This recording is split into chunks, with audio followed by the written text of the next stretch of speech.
নমস্কার, Rishibani institute of Vedic অ্যাস্ট্রোলজির পক্ষ থেকে স্বাগত জানাই আজকের জ্যোতিষ আলোচনায়। আমি শান্তনু আপনাদের সঙ্গে। আলোচ্য বিষয় বিশুদ্ধ জ্যোতিষ। সিংহ রাশিতে মঙ্গল প্রবেশ করতে চলেছে আগামী 7ই জুন এবং সেখান থেকে 28শে জুলাই পর্যন্ত মঙ্গল কিন্তু ওই রাশিতেই থাকবে। অর্থাৎ সিংহে মঙ্গল এবং কেতুর সহাবস্থান আমরা দেখতে পাবো জুলাই মাসের 22 তারিখে। অর্থাৎ এই সময় সিংহ রাশিতে আমরা মঙ্গল এবং কেতুর একত্র অবস্থান দেখতে পাবো। ক্লোজ কনজাংশন দেখতে পাওয়া যাবে 22শে জুলাই। মঙ্গল এবং কেতু পরস্পরের অতিরিক্ত সান্নিধ্যে আসবে, তার প্রভাব পড়বে প্রত্যেকটি রাশি বা লগ্নের মানুষদের উপরে। আজকে আমাদের আলোচ্য রাশিটি হলো সিংহ। সিংহ রাশি বা লগ্নের মানুষদের উপরে এই প্রভাব কিভাবে কতটা পড়তে চলেছে সেটা আমরা খুঁজে বার করবার চেষ্টা করব। সিংহ কালপুরুষের পঞ্চম রাশি এবং সিংহ রাশিতেই কিন্তু মঙ্গল এবং কেতুর সহাবস্থান সৃষ্টি হচ্ছে। মঙ্গলের মধ্যে রয়েছে হিউজ এনার্জি আর কেতুর মধ্যে রয়েছে বেশ স্পিরিচুয়ালিজম। ফলে মঙ্গল কেতু এই দুটি কিন্তু মোটামুটি বলা যেতে পারে পরস্পর বিরোধী গ্রহ, এবং এই মঙ্গল কেতু সহাবস্থান এটা যে বিরাট শুভ নয় এটা তো বলাই বাহুল্য। তাই সিংহকে কিছুটা সাবধান থাকতে হবে। কিছু কিছু ক্ষেত্রে পজিটিভিটি রয়েছে, এনার্জি লেভেল বাড়বে, মানসিক দিক থেকে অস্থিরতার অবসান ঘটার একটা সম্ভাবনা বাড়বে। এই সময় সিংহ রাশি বা লগ্নের মানুষদের একটা পজিটিভিটিও রয়েছে। সেটি মঙ্গল বা কেতু দ্বারা সৃষ্ট নয়, সেটি বৃহস্পতি দ্বারা সৃষ্ট। পঞ্চমপতি অষ্টমপতি বৃহস্পতি তিনি একাদশে অবস্থান করবার কারণে সিংহের এই মঙ্গল কেতু জনিত নেগেটিভিটি অনেকটাই কমতে দেখতে পাওয়া যাবে। মঙ্গল কেতু নেগেটিভিটি কমার সাথে সাথে সিংহ রাশি কিন্তু কিছুটা স্ট্রেংথ পাবেন। যারা ভালো একজন গুরু খুঁজছেন তাদের ক্ষেত্রে কিন্তু গুরু প্রাপ্তির সম্ভাবনা বাড়তে দেখতে পাওয়া যাবে। তাদের মধ্যে ইমোশনাল অ্যাটাচমেন্ট বাড়বে, প্রেম ভালোবাসা ইত্যাদির সম্ভাবনাও বাড়তে দেখতে পাওয়া যাবে। মঙ্গল চতুর্থপতি লগ্নে অবস্থান করবার কারণে গৃহের সাথে অ্যাটাচমেন্ট বাড়বে, গৃহ থেকে আয় উন্নতির সম্ভাবনা এটাও বাড়তে দেখতে পাওয়া যাবে। যারা বাড়ি নির্ভর কোনো ব্যবসা করতে চাইছিলেন তাদের ক্ষেত্রে এই ব্যবসা বৃদ্ধির সংযোগ সেটা কিন্তু বাড়তে চলেছে। সিংহ রাশি বা লগ্নের মানুষদের জেদ, রাগ, তেজ ইত্যাদি বাড়তে দেখতে পাওয়া যাবে। সিংহ রাশির মানুষদের মধ্যে ইমোশনের অভাব এটা কিন্তু সৃষ্টি হতে চলেছে। যারা তন্ত্র, জ্যোতিষ ইত্যাদি প্র্যাকটিস করতে চাইছেন তাদের ক্ষেত্রে সাফল্যের মাত্রা বাড়বে। যারা জ্যোতিষ চর্চাকারী রয়েছেন তাদের ক্ষেত্রে ইমপ্রুভমেন্ট অবশ্যই দেখতে পাওয়া যাবে। খেয়াল রাখতে হবে যারা জ্যোতিষ শিখতে চাইছেন তাদের জন্য ঋষিবাণী কিন্তু নতুন কোর্স অনলাইন এবং অফলাইন দুটোই লঞ্চ করেছে। তাই জ্যোতিষ শিখতে চাইলে অনলাইনে বাড়িতে বসে অথবা অফলাইনে ক্লাসে এসে সরাসরি যোগাযোগ করুন আমাদের কন্ট্যাক্ট নাম্বারে। বাংলায় জ্যোতিষ শিক্ষার সর্বশ্রেষ্ঠ প্রতিষ্ঠান ঋষিবাণী। যাই হোক না কেন, যারা জ্যোতিষ তন্ত্র শিখতে চাইছেন সিংহ রাশির মানুষ তাদের ক্ষেত্রে সাফল্য আসছে। যারা এগুলো প্র্যাকটিস করেন তারাও সাকসেসফুল হচ্ছেন। কিছু বোল্ড ডিসিশন, কিছু রিজিড ডিসিশন এটা কিন্তু নিতে পারবেন সিংহ রাশি বা লগ্নের মানুষরা। কিছু ইনটিউশন পাওয়ার এটা বাড়তে দেখতে পাওয়া যাবে সিংহের ক্ষেত্রে। নাম, যশ, প্রভাব, প্রতিপত্তি, ভাগ্য উন্নতির যোগ এটাও দেখতে পাওয়া যাবে। এখানে কিন্তু দুটো ফ্যাক্টর কাজ করবে। একটা, নবমপতি মঙ্গল সে লগ্নে রয়েছে। দ্বিতীয় বিষয়, কনফিউশনের কারক গ্রহ কেতু সেও লগ্নে রয়েছে।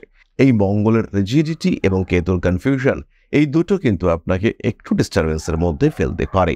সুতরাং এটা আমরা বুঝতে পারলাম সিংহ রাশি বা লগ্নের মানুষদের কিন্তু কিছুটা সাবধান হতে হচ্ছে। রয়েছে আঘাত প্রাপ্তির সম্ভাবনা, মাথায় ব্যথার কারণে কষ্টপ্রাপ্ত হতে পারেন। আরও একটি বিষয় খেয়াল রাখতে হবে, মাথা গরম করে হঠকারী কোনো সিদ্ধান্ত কিন্তু নেওয়া যাবে না, বিপদ আসতে পারে। এবার কতগুলো পজিটিভ বিষয় সম্পর্কে একটু জানতে হবে। মঙ্গল কেতু কম্বিনেশন এর মধ্যে রয়েছে যুগান্তকারী পরিবর্তন করবার ক্ষমতা, রয়েছে হিউজ এনার্জি। হঠাৎ করে আপনার ভাগ্যের টোটাল চেঞ্জ করতে পারে এই কম্বিনেশন। আপনার জীবনকে কমপ্লিটলি পরিবর্তন করে দিতে পারে এই কম্বিনেশন। সুতরাং মঙ্গল কেতু এই কম্বিনেশন এটা কিন্তু ভীষণ পজিটিভ হয়ে উঠতে পারে। হঠাৎ করেই প্রচুর অর্থপ্রাপ্তির সম্ভাবনা। কোনো একটা বাড়ি আপনার পাওয়ার কথা ছিল কিন্তু পাচ্ছিলেন না, এমন একটা সিচুয়েশন ক্রিয়েটেড হলো, আপনি বাড়িটা পেয়ে গেলেন। কোনো একজন মানুষের সঙ্গে বাড়ি বা জমি নিয়ে বিরাট মামলা মোকদ্দমা চলছিল, হঠাৎ করে দেখা গেল সেই ভদ্রলোক যার সঙ্গে আপনার মামলা মোকদ্দমা চলছে এবং পুরো ব্যাপারটা আপনার ফেভারে চলে এলো। এরকম বেশ কিছু ঘটনা আপনার সঙ্গে ঘটবার সম্ভাবনা রয়েছে। সুতরাং মঙ্গল কেতু এই কম্বিনেশন এটা কিন্তু আপনার জন্য যতটা নেগেটিভ হতে পারে হঠাৎ করে ততটাই পজিটিভও হতে পারে। কিন্তু খেয়াল রাখতে হবে মঙ্গল কেতু যাই ঘটাক না কেন সেটা কিন্তু আকস্মিক। হঠাৎ ঘটনা ঘটার সম্ভাবনা এটা অনেকটাই বেশি, কারণ কেতুর মধ্যে যে কনফিউশন ক্রিয়েট করবার ক্ষমতা রয়েছে, মঙ্গল কিন্তু সেই কনফিউশনকে আরো রিজিড করে দেওয়ার চেষ্টা করবে। কোনো একটা ভুল আপনি করেছেন, আপনি বেশ কিছুটা বুঝতে পারছেন যে ভুল হচ্ছে, কিন্তু মঙ্গল আপনাকে সেই ভুল স্বীকার করা, সেখান থেকে ঘুরে আসা, তার প্রতিবিধান করা, কোনোটাই করতে দেবে না। এতটাই রিজিড করে রাখবে আপনাকে এই মঙ্গল।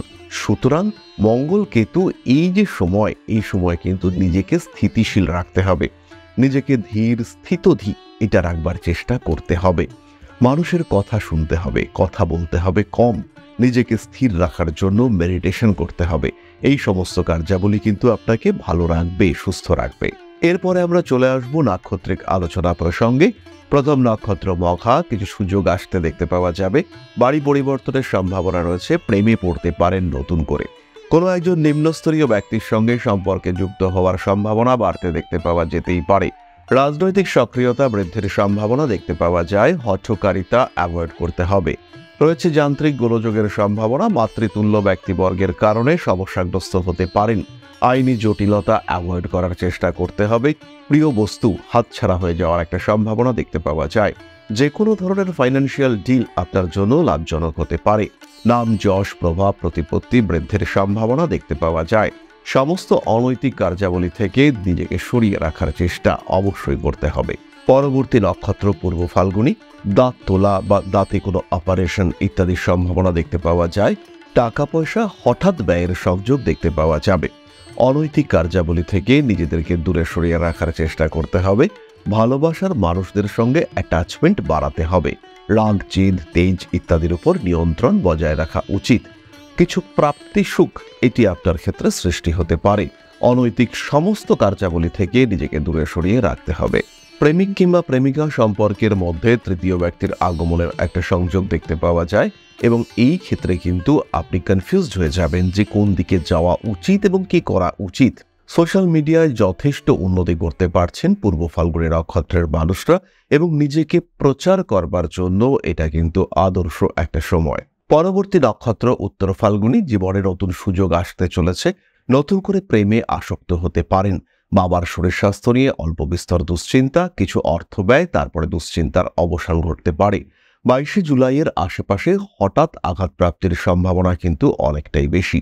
নাম যশ প্রভাব প্রতিপত্তি ইত্যাদি বৃদ্ধির সম্ভাবনা বাড়তে দেখতে পাওয়া যাবে। অ্যাগ্রেসিভ বিহেভিয়ারের উপরে নিয়ন্ত্রণ রাখবার চেষ্টা অবশ্যই করা উচিত। বাড়ি পরিবর্তনের সংযোগ দেখতে পাওয়া যায়। ফাটকা টাকা পয়সা উপার্জনের ক্ষেত্রে আসতে পারে কিছু সমস্যা। হঠকারিতা অ্যাভয়েড করার চেষ্টা অবশ্যই আপনাকে করতে হবে। অনৈতিক সমস্ত রকম কার্যাবলী থেকে নিজেকে বিরত রাখার চেষ্টা অবশ্যই করতে হবে। নিজের ক্রোধের উপরে নিয়ন্ত্রণ রাখা উচিত। ফাটকা টাকা পয়সা আসলেও সেটার প্রপার ইউটিলাইজেশন করার চেষ্টা আপনাকে করতে হবে। কোনো সম্পর্কের মধ্যে পরিবর্তনের সম্ভাবনা দেখতে পাওয়া যায়। আইনি জটিলতার কারণে কিছুটা সমস্যায় পড়তে পারেন উত্তর ফাল্গুনী নক্ষত্রের মানুষরা। চাকরি প্রাপ্তির সম্ভাবনা কিন্তু প্রবল। হঠাৎ করেই কোনো একটা সোর্সে চাকরি চেঞ্জ হওয়ার সম্ভাবনা দেখতে পাওয়া যায়।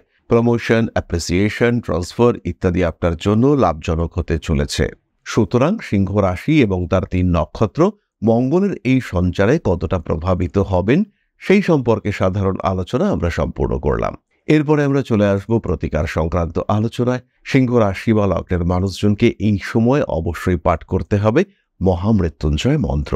হঠাৎ বিপদের সম্ভাবনা এড়িয়ে যাওয়ার জন্য আমরা বগলামুখী স্তোত্র পাঠ করতে পারি।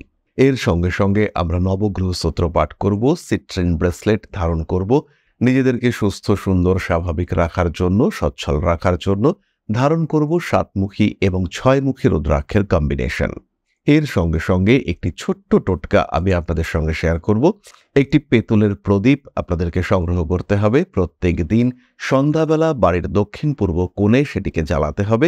সর্ষের তেল বা তেলের মাধ্যমে আপনারা ওটিকে জ্বালাতে পারেন, এবং তার সঙ্গে যে কাজটি করতে হবে, পেতলের প্রদীপের ওপরে একটি লোহার পেরেক, যাকে কিল বলা হয়, একটি পেরেক একদম আড়াআড়িভাবে বসিয়ে দিতে হবে। দক্ষিণ পূর্ব দিকে মুখ করে প্রদীপের শিখা জ্বলবে। এই দক্ষিণ পূর্ব দিকটাকে স্থির করতে হবে বাড়ির একদম কেন্দ্রস্থলে দাঁড়িয়ে। বাড়ির কেন্দ্রে দাঁড়ালে আপনি ব্রহ্মস্থান আইডেন্টিফাই করতে পারবেন, এবং ব্রহ্মস্থানে দাঁড়িয়ে আপনি কিন্তু উপলব্ধি করতে পারবেন কোন দিকটা আপনার দক্ষিণ পূর্ব দিক, এবং সেই দিকে মুখ করে আপনাকে কিন্তু প্রদীপটিকে রাখতে হবে। আর প্রদীপের ওপরে আড়াআড়িভাবে একটি লোহার পেরেক সেটিকে রেখে দিতে হবে। তাহলে এবার আমরা চলে আসব আলোচনার পরবর্তী পর্যায়ে আপনাদের প্রশ্নে জ্যোতিষের উত্তর। তবে তার আগে ছোট্ট একটি বিষয় শেয়ার করতে চাইব। পরম ব্রহ্ম মিলন মঠ ও সেবাশ্রম অধ্যাত্ম, সেবা এবং প্রকৃতি পূজনে সম্পূর্ণ নিয়োজিত একটি সংস্থা। সম্পূর্ণ স্বেচ্ছাসেবী এবং সমাজ কল্যাণমূলক এই সংস্থা আমরা এগিয়ে চলেছি মানুষের পাশে দাঁড়ানোর লক্ষ্যে। এই প্রসঙ্গে দীর্ঘদিন ধরেই আমরা বিভিন্ন এলাকায় বেশ কিছু কাজ করে আসছি।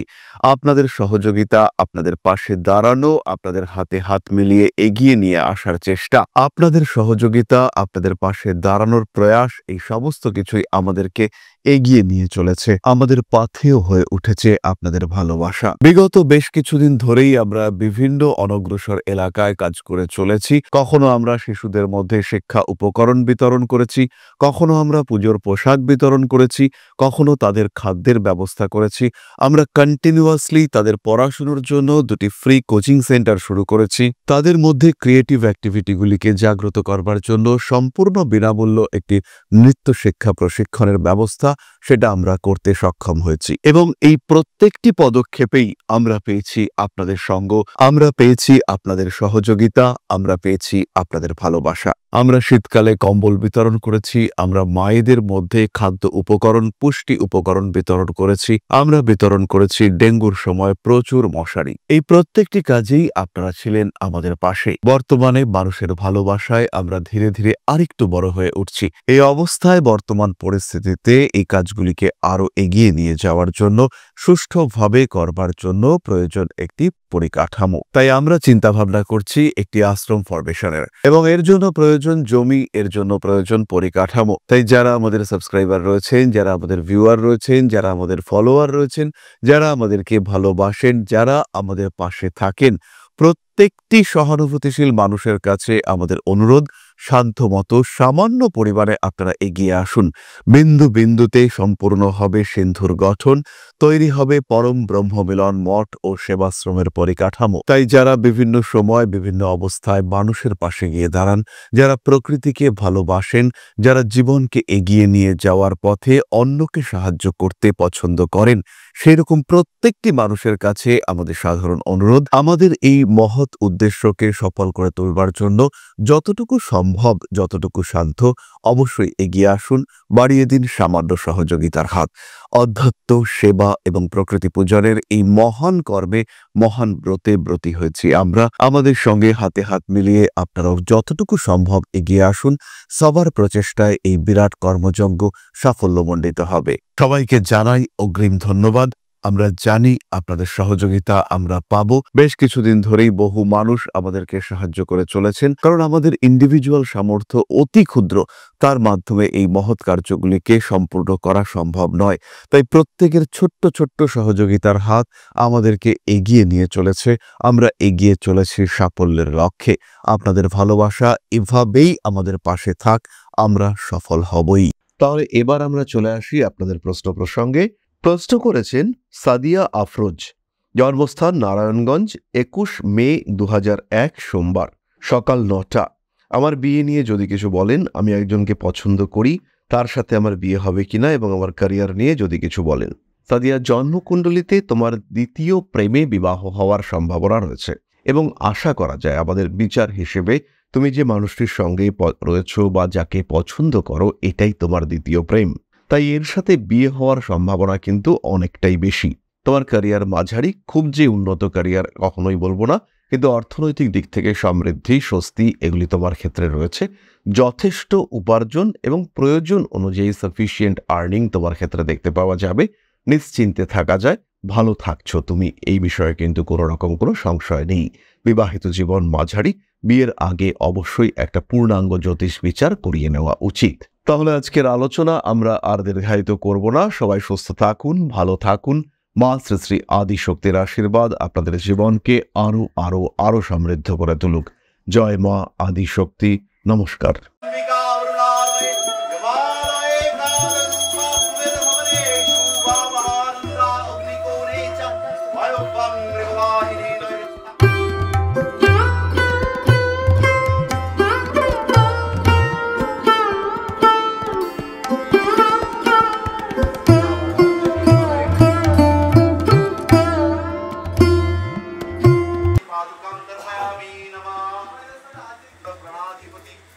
दक्षिणा कालिका परिषदाय स्वाहा।